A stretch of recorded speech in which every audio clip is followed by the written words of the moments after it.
Halo teman-teman, masih membahas mengenai trading saham yang ada oknum pajak ya, oknum penyuluh DJP Pusat yang mengatakan trading saham termasuk dalam omset gabungan dalam rangka menentukan kualifikasi PPh final UMKM 0,5% seseorang. Dan gue adalah orang yang anti terhadap persepsi itu ya. Gue mengatakan bahwa trading saham bukan kegiatan usaha dan bukan termasuk dalam kegiatan gabungan omset dalam rangka menentukan kualifikasi 0,5%. Perdebatan ini masih terus terjadi di kalangan konsultan pajak, di kalangan lawyer-lawyer hukum pajak, dan juga sesama penyuluh pajak. Sesama DJP, teman-teman, yang juga berbeda pendapat, gitu ya.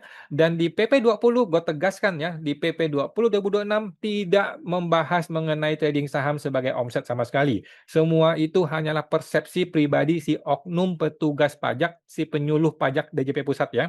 Nah, tapi sekarang kita menemukan ada satu petugas pajak atau penyuluh DJP yang otaknya waras, ya, yang otaknya waras, yang nggak miring seperti si penyuluh DJP Pusat ya.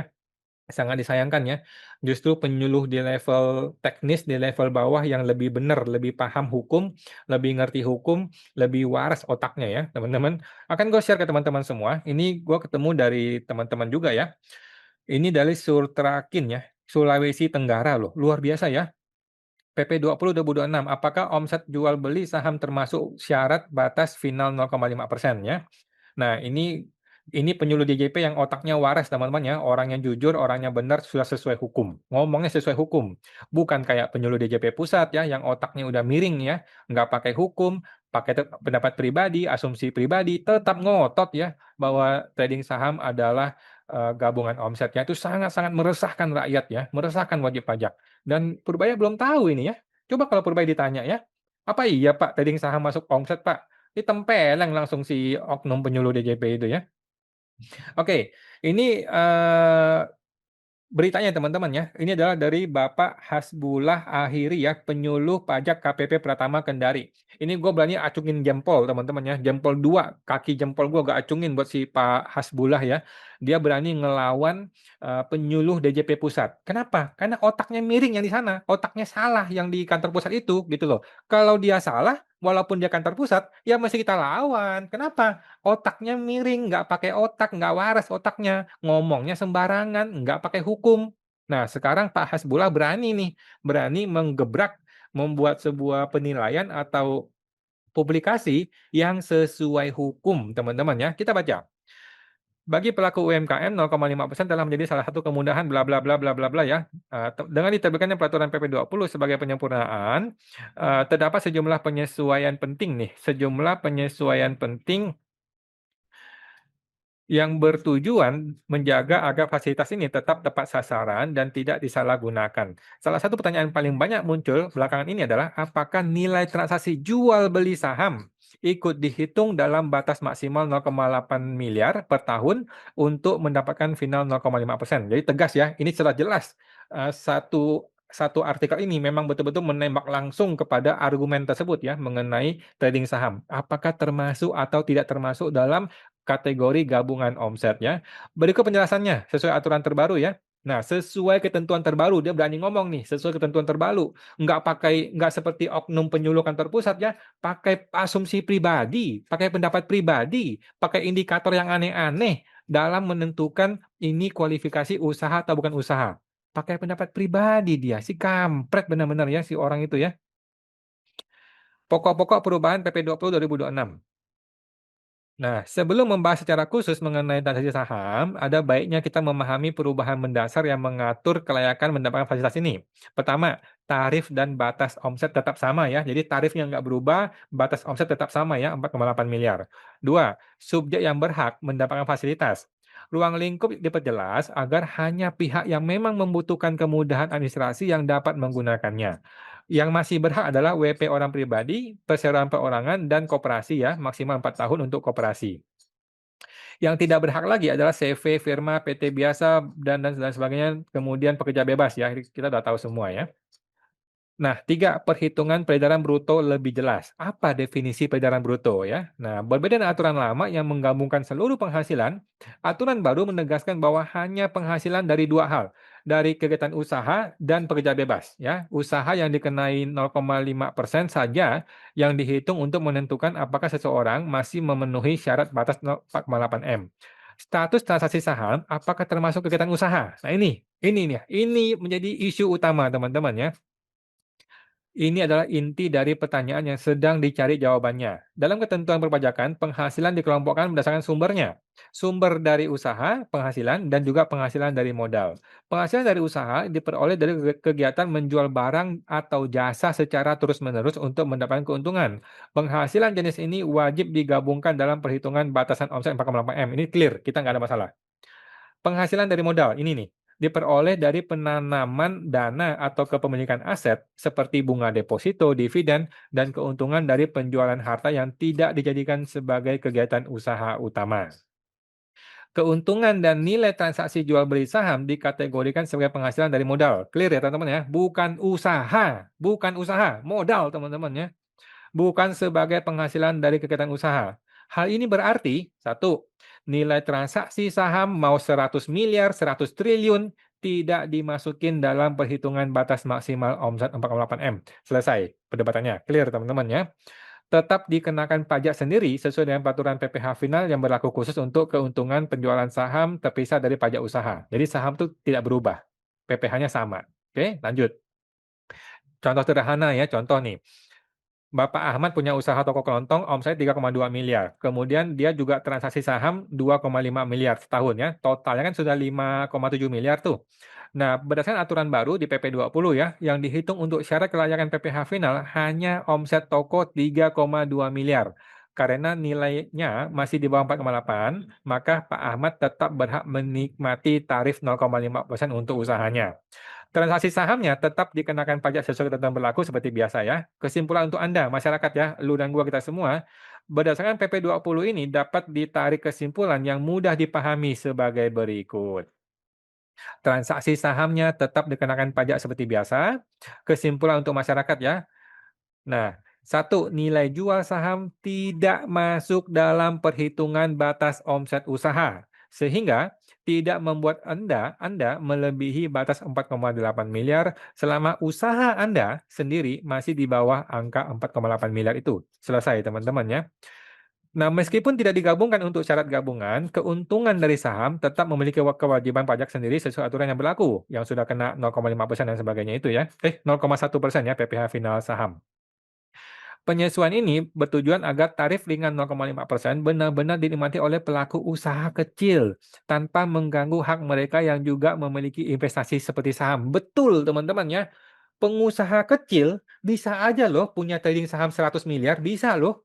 Pengusaha besar bisa loh punya trading cuma 1 juta gitu setahun, bisa loh. Jadi trading saham tidak bisa jadi ukuran dia ini pengusaha kecil atau pengusaha besar, ataupun pengusaha atau bukan pengusaha, nggak bisa.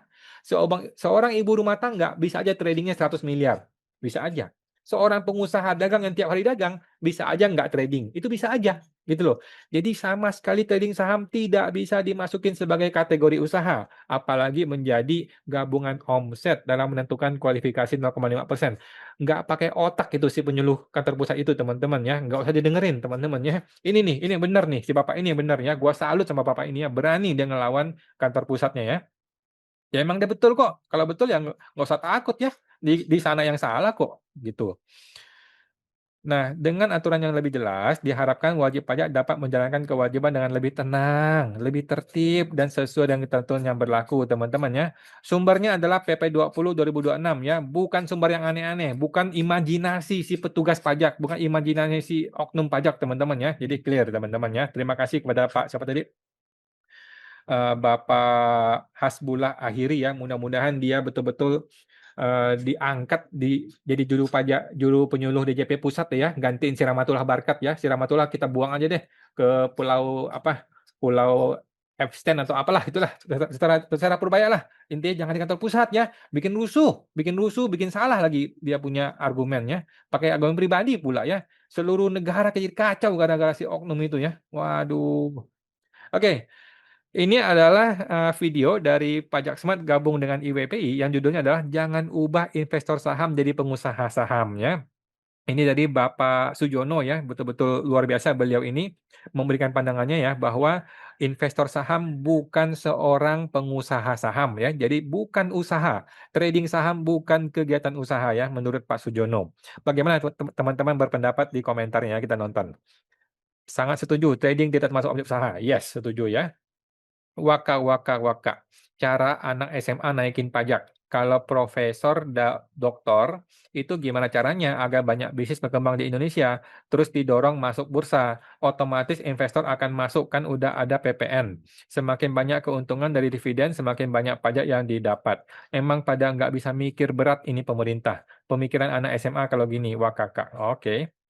Saya emak-emak berusaha investasi dengan cara cicil himbara untuk persiapan pensiun. Hasil dividen direinvestasikan lagi. Tolong jangan ada pajak-pajak ya, katanya. Oke. Ya, betul teman-teman ya. Jadi trading saham itu banyak sekali orang yang trading saham untuk pensiun lah, untuk kebutuhan rumah tangga dan sebagainya. Dan itu bukan kegiatan usaha ya, dan itu bukan gabungan omset. Cuman si oknum penyuluh DJP pusat itu yang otaknya udah miring itu ya. Setuju, trading bukan termasuk usaha. Yes. Kalau emang bingung mau bagaimana cara memajakinya, lebih masuk akal untuk menaikkan pajak pembelian atau penjualan saham. Jangan dong ya, jangan. Orang trading belum tentu untung kok. Orang trading bisa rugi loh ya. Ini sepertinya yang bikin aturan terpaku pada saham-saham gorengan yang naik dan turunnya bisa lebih dari 20% per bulan. Di saham-saham yang sehat wajar dan liquid, angka 20% itu bisa sampai 3-4 bulan, yang biasanya juga terkait dengan nilai dividen. Tolong belajar dan dipahami lagi ya. Tidak semudah itu dapat uang dari trading saham. Betul teman-teman ya. Gua aja rugi trading sahamnya. Dan terus terang, dengan modal yang sama, katakanlah 10-50 juta aja, akan lebih mudah mendapatkan hasil berjualan kecil-kecilan di pinggir jalan. Oke. Setuju, saham bukan omset. Setuju teman-teman ya. UMKM jangan main saham berarti daripada pajaknya jadi nggak boleh pakai 0,5%. Oke. Setuju, bukan termasuk omset usaha. Setuju. Setuju, trading bukan omset usaha. Setuju. Setuju, 1000%, 100% teman-teman ya. Setuju sih, cuma repotnya melawan pejabat pajak yang cuma mau seenaknya dan negara yang lagi bokek ya susah. Nah itu teman-teman, akibat si oknum penyuluh DJP pusat menyebabkan anak buah di bawah kan berpikir, leh bos gua aja bilang trading saham itu masuk kategori usaha, gua juga berani dong menggencet wajib pajaknya gitu kan. Kalau lu mau bilang ini bukan usaha, wani piro ya. Nah itu adalah oknum pajak di negeri Konoha teman-teman ya. Di Indonesia nggak ada yang terima uang suap. Sangat setuju, katanya. Oke, setuju katanya. Oke, setuju. Wih, luar biasa teman-teman ya. Pak Sujono ini ya. Setuju. Rakyat Indonesia hanya bermimpi untuk hidup layak. Kalau sudah jadi bisa hidup saja, sudah harus bersyukur. Rakyat jangan macam-macam sama pemerintah. Jangan sampai dicabut hal hidup kalian oleh pemerintah. Waduh, dusta rakyat Indonesia maunya kayak raya. Maunya pemerintah, rakyat hanya boleh bermimpi untuk hidup layak. Kalau mau mimpi kaya raya berarti bukan rakyat Indonesia. Waduh, setuju. Trading saham bukan tergolong pelaku usaha atau perdagangan bebas. Setuju, teman-temannya 1000% ya. Terima kasih Pak Sujono untuk pencerahannya ya. Semoga DJP membuka hati untuk kembali ke jalur yang benar. Serok. Oke. Kena damprat tar penyuluhnya ya. Purbaya mau IHSG to the moon ke 32.000. Apakah ini lagi mimpi basah? Waduh, si Purbaya ya. Setuju, katanya Pak siapa? Pak Sakian. Oke, masih ada? Masih ada. Setuju lagi, setuju lagi. Oke. Di video ini sudah habis. Kita lanjut. Ada video lain, teman-teman ya. Video gue yang mengatakan DJP blunder ya, meresahkan rakyat ya. Trading saham kok dibilang usaha, ya memang blunder itu DJP ini ya. Oke, kita lihat komentar dari teman-teman ya. Kalau dunia saham masuk di dalam plafon 4,8 miliar, siap-siap aja bakal sepi bursa kita karena semua pasti nggak mau jebol 4,8 M-nya. Dan kalau itu terjadi, siap-siap aja beneran di downgrade ke frontier market oleh MSCI ya, karena volume mengecil. Jadi ke pemerintah, tolong dipikir panjang dulu sebelum membuat keputusan. Bukan pemerintah yang salah, pemerintah nggak salah. Si oknum penyuluh DJP itu yang error, otaknya nggak waras, itu. Pemerintah mah nggak salah.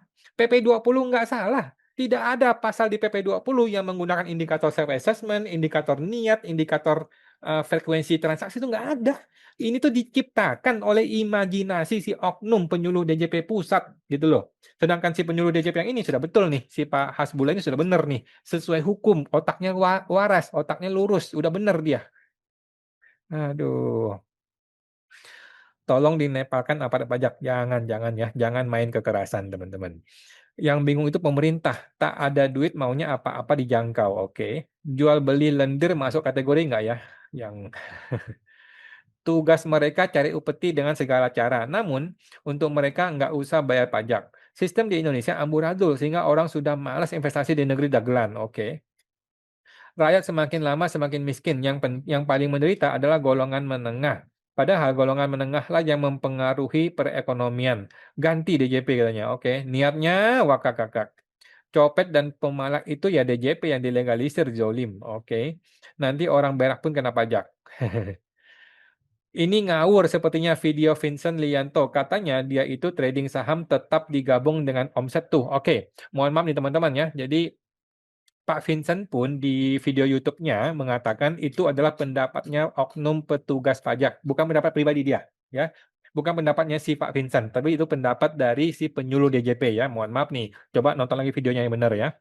Gue sampai hari ini tidak pernah melihat satupun konsultan pajak yang mengatakan bahwa trading saham masuk offset gabungan. Nggak ada teman-temannya. Kalau ada, ajak dia debat sama gue. Gue siap debat terbuka.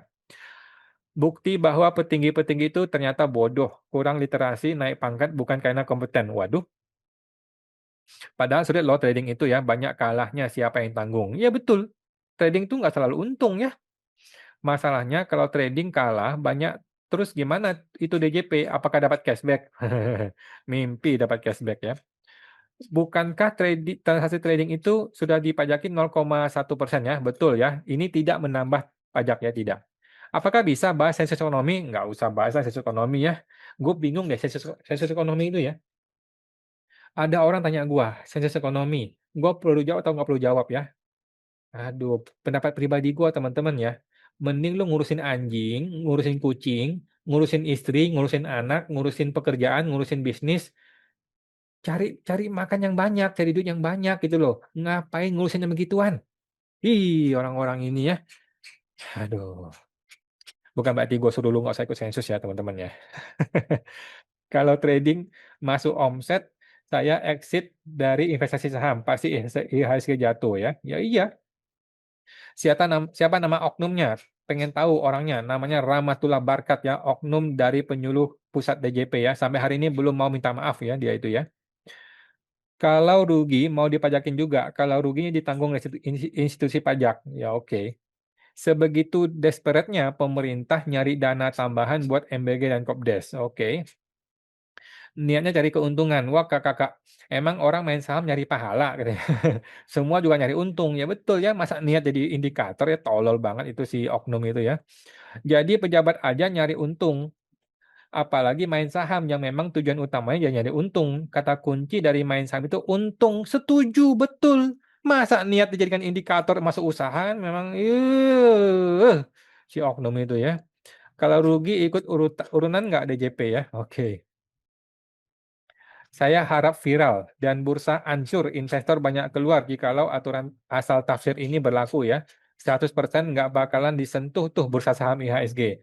Mudah-mudahan kejadian dan viral. Ditangkap tuh orang yang asal tafsir. Bisa bikin rugi negara. IHSG hancur, rupiah atau longsor. Obligasi 100% dijual-jualin. Pemerintah harus tegas, ini berbahaya, sangat berbahaya. Ya betul teman-temannya, sangat-sangat berbahaya ya. Kalau sampai orang-orang pada ras ngambil duitnya dari saham kan gimana itu? Sudah wataknya Konoha ya, diberi jabatan 100% pasti korup. Semakin besar gajinya semakin nggak cukup. Oh gitu ya. Sarang vampir katanya. Semua pekerjaan tujuannya cari untung. Emang anggota DPR nggak cari untung?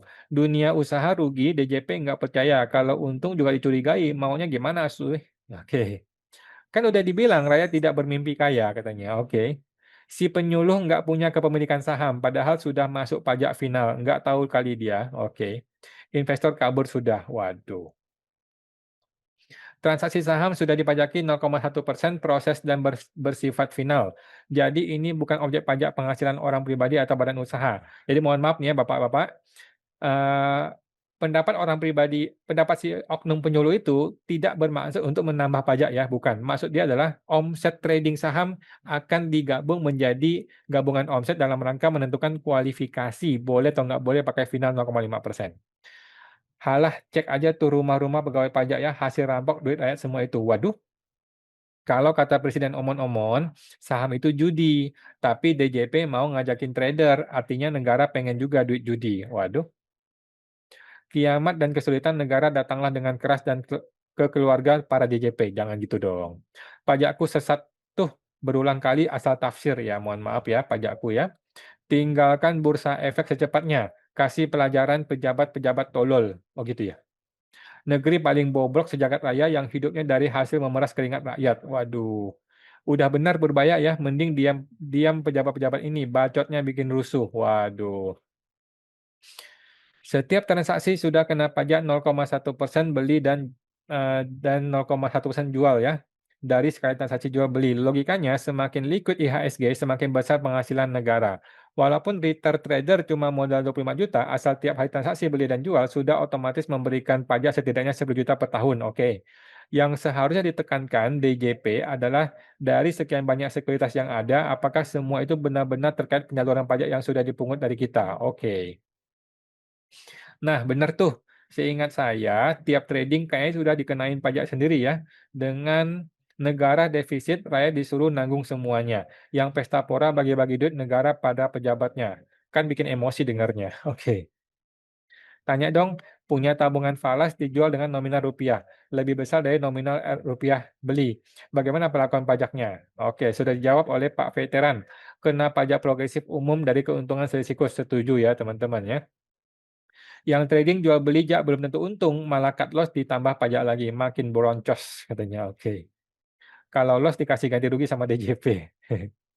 Nah, betul kalau itu ya, bantu UMKM-nya. Oke, teman-teman ya, seperti itu sementara masih banyak teman-teman ya. Intinya adalah trading saham bukan kegiatan usaha dan bukan termasuk gabungan omset dalam rangka menentukan kualifikasi final 0,5%. Tadi sudah disampaikan oleh penyuluh DJP di Sulawesi yang benar, yang otaknya waras, yang jujur, yang benar orangnya, yang sesuai hukum ya. Bukan seperti si oknum penyuluh DJP di kantor pusat lagi ya, yang udah pakai imajinasi, nggak pakai hukum, sembarangan bikin argumen itu teman-teman ya. Oke teman-teman, sampai jumpa, semoga terbantu.